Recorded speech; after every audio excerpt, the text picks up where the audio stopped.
এই ওচৰৰখিনি ঠিক আছে বৰ ধুনীয়াকৈ বজাই আছে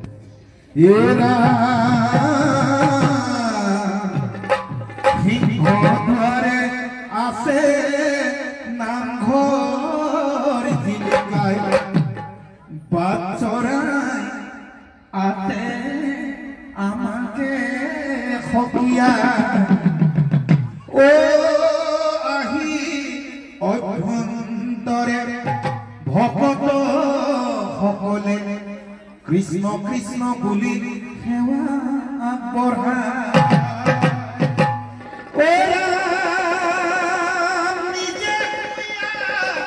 কৃষ্ণময় ৰজন জনাই নাম লৈ বিঘিনি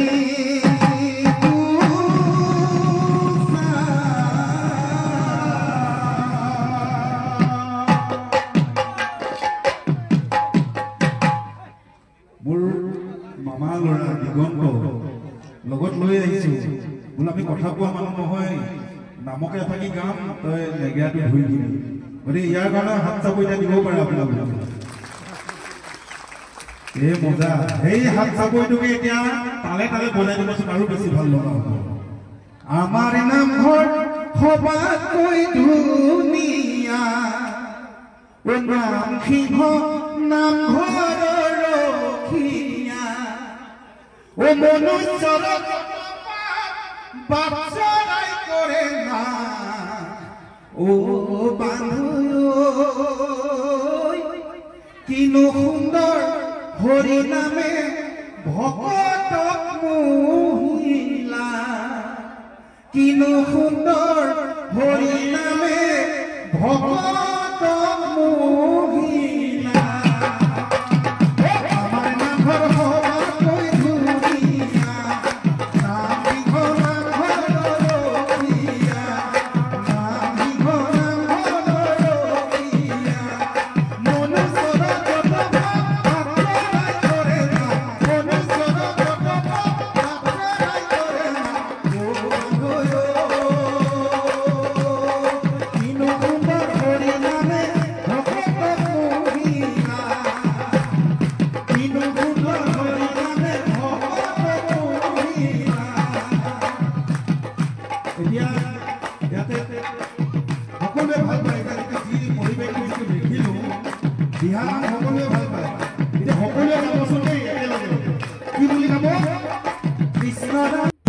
শিল্প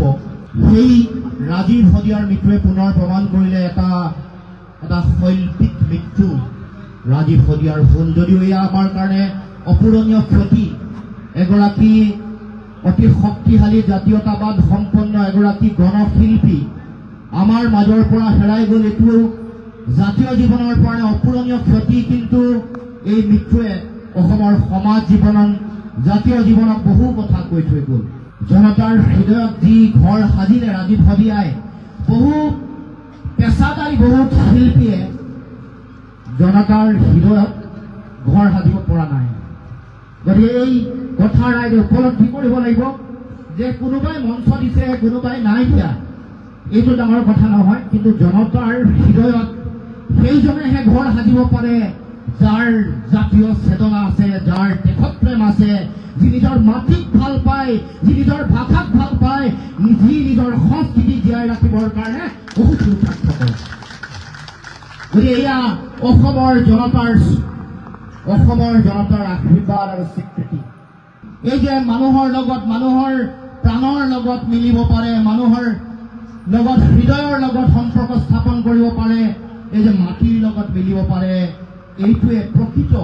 এটা শিল্পী সত্তাক প্ৰতিনিধিত্ব কৰে যি শিল্পবোধ এটা জাতিৰ প্ৰয়োজন যাৰ সংকট হোৱাৰ কথা বহুতে কৈছে যাৰ সাংস্কৃতিক অৱক্ষয় হোৱাৰ কথা বহু মানুহে ইতিমধ্যে উল্লেখ কৰিছে তেনেকুৱা এটা সময়ত নিজৰ গানৰ যোগেদি আমাক নতুন বাটৰ সন্ধান দিবৰ কাৰণে চিন্তা চৰ্চা কৰিছিল আৰু সেইকাৰণে ইমান কম বয়সতে তেওঁৰ গানবোৰে মানুহৰ মাজত এটা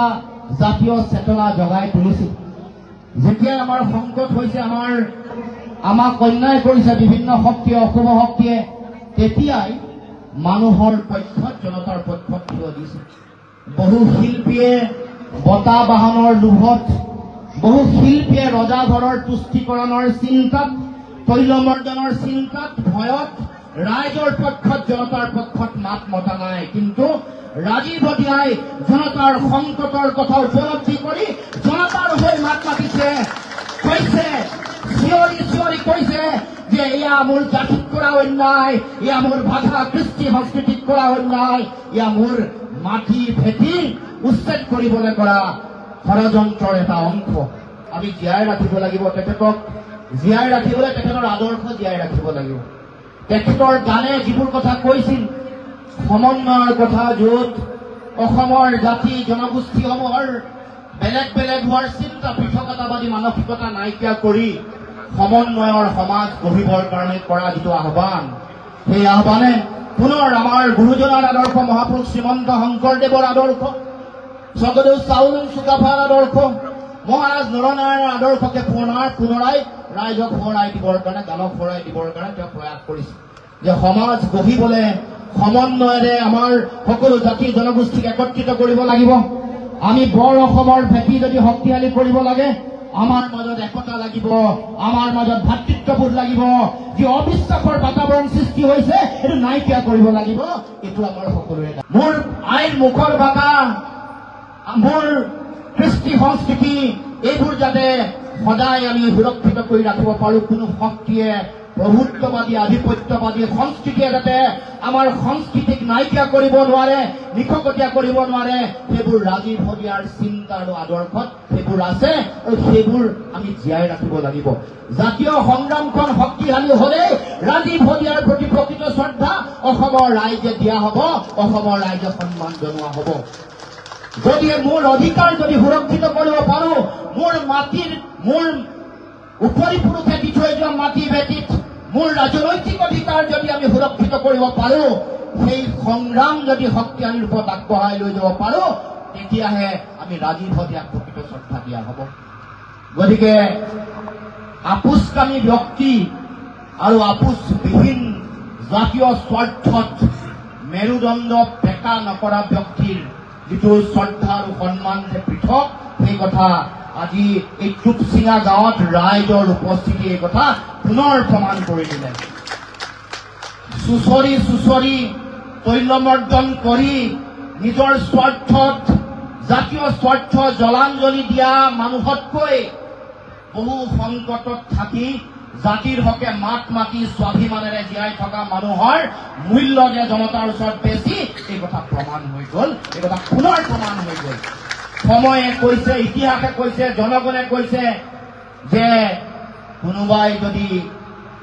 বহুত লেকচাৰ মৰা মানুহ বহুত আছে, ভাষণ দিয়া বক্তৃতা অনুষ্ঠানৰ বক্তৃতাৰ ফুলদাৰি মৰা বহু মানুহ আছে, ন্যায়ৰ পক্ষত ন্যায়ৰ কথা কৈ ভিতৰি ভিতৰি অন্যায় কৰা মানুহ বহুত আছে। জাতীয় চেতনা আৰু স্বাভিমান ধৰি ৰাখিছো বুলি কৈ নিজে প্ৰফেচনেলি কিন্তু টকা পইচাৰ কাৰণে কন্দা মানুহ বহুত আছে। কিন্তু যি প্ৰকৃত জাতীয় স্বাভিমান, জাতীয় চেতনা, জাতীয়তাবাদ যাৰ হৃদয়ত আছে, যি কেতিয়াও কাৰো ওচৰত আঁঠু নেকাৰে, যি নিজৰ মেৰুদণ্ড পুনাই শিৰ উচ্চ কৰি বেলেগৰ আগত কথা কয় আৰু জাতীয়তাবাদৰ কাৰণে, নিজৰ অধিকাৰৰ কাৰণে, নিজৰ অধিকাৰ আজৰি আনিবৰ কাৰণে যিসকলে ত্যাগ কৰে, তেওঁলোকৰ মূল্য আছে, তেওঁলোকক অসমৰ জনগণে মূল্য দিয়ে। তাৰ উদাহৰণ ৰাজীৱ হদিয়া।